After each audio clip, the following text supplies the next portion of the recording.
Hey y'all, and welcome back for another adventure in the cookie jar. Today we're doing the 11th recipe from Cherry Cheesecake Murder. They are the double flake cookies. This page and these two pages. So these ones are a bit like the mystery cookies in they have an unusual ingredient in them, which is the potato flakes.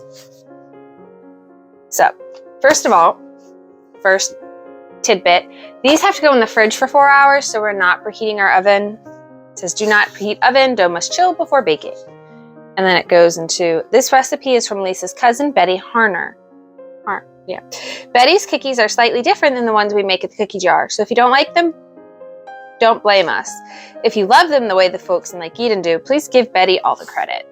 So, what we're gonna need is 1 cup melted butter, half a pound, 2 sticks, 3 eggs, 1.5 cups white granulated sugar, 2 teaspoons cream of tartar, 1 teaspoon baking soda, half a teaspoon of salt, 1 teaspoon of coconut extract. If you don't have it, you can use vanilla, 1.5 cups flour, no need to sift, 2 cups instant mashed potato flakes, 1 cup coconut flakes firmly packed, 3/4 cup finely chopped pecans or walnuts, measure after chopping. Approximately half a cup white sugar in a bowl for later. And a note about the coconut flakes, when you actually put this in, it had mentioned, oh here it is, if you're like me and you don't like stringy coconut, chop it up in a food processor with the steel blade before you add it to your bowl. I did actually do that for mine because I don't like big bits of coconut.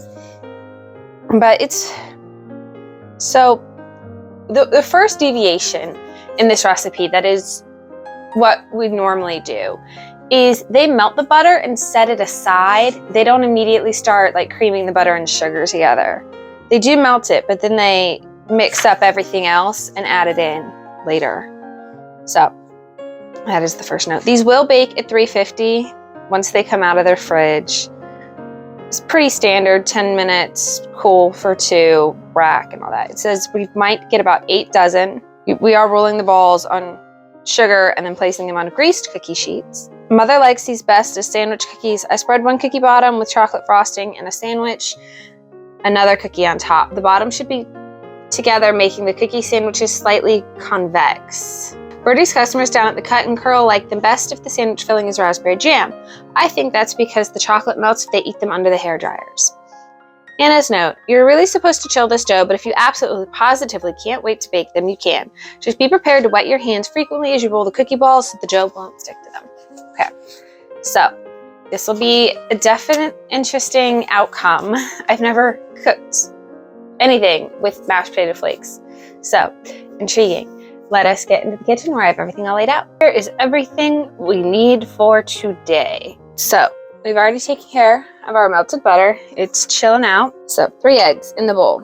Now it says just to beat these up for a minute. They don't have to be fluffy. They just need to be thoroughly mixed. Next, it says to add in the sugar.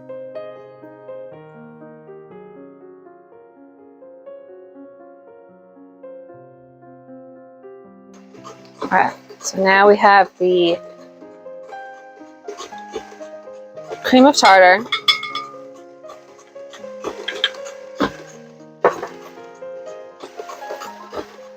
the baking soda,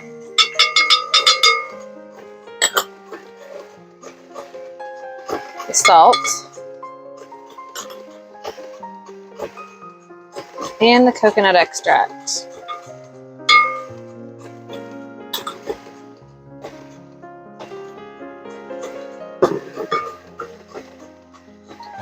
Now we're going to drizzle in the butter.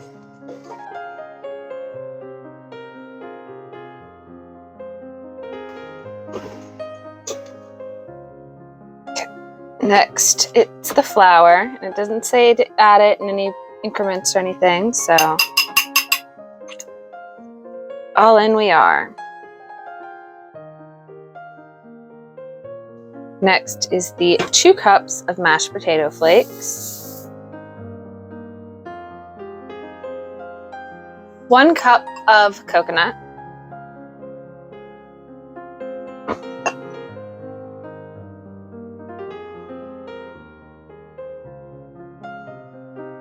then lastly, the 3/4 cup of chopped nuts. I believe it said pecans, actually. I don't know. I don't think it matters. And that's it. Now we just cover it and put it in the fridge for at least 4 hours. Overnight is even better, it says. We will be doing 4 hours. Okay, see you then. Okay, we are back. It has been 4 hours. This is what we have to work with. That's hard.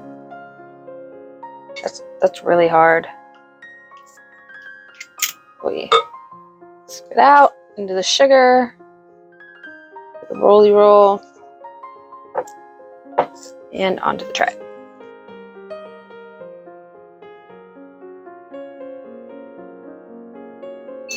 Remember to preheat the oven to 350.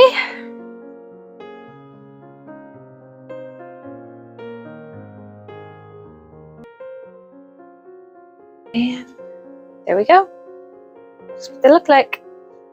Now, these already have flattened bottoms, so I don't need to push them down to make them. But I'm going to scoop up the rest and we'll see how many we get. So I finally finished rolling and coating all of them.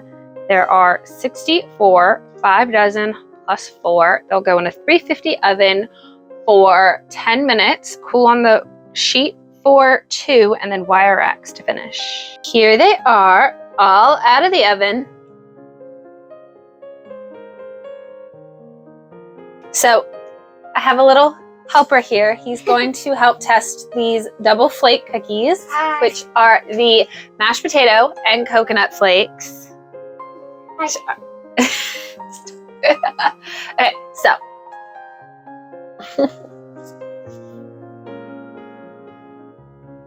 what do you think? They're good. I mostly taste the coconut and the pecan. I do not taste any kind of mashed potato at all. Yeah, I mostly taste the coconut and pecan too.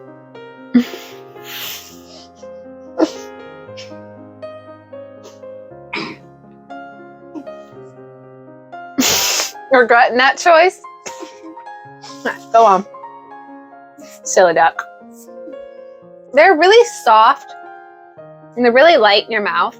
There isn't an overwhelming taste of anything other than the coconut and pecan. I'm trying so hard to find that mashed potato and it's not in there. And it has a really good texture though, which I assume is from the mashed potatoes. So next week we are doing the lemon cream torte, which is, I guess it's a lemon custard maybe with the meringue on top. I don't know. We'll have to find out. If you're interested in seeing that, join us next week. I hope you have a good one. Bye guys.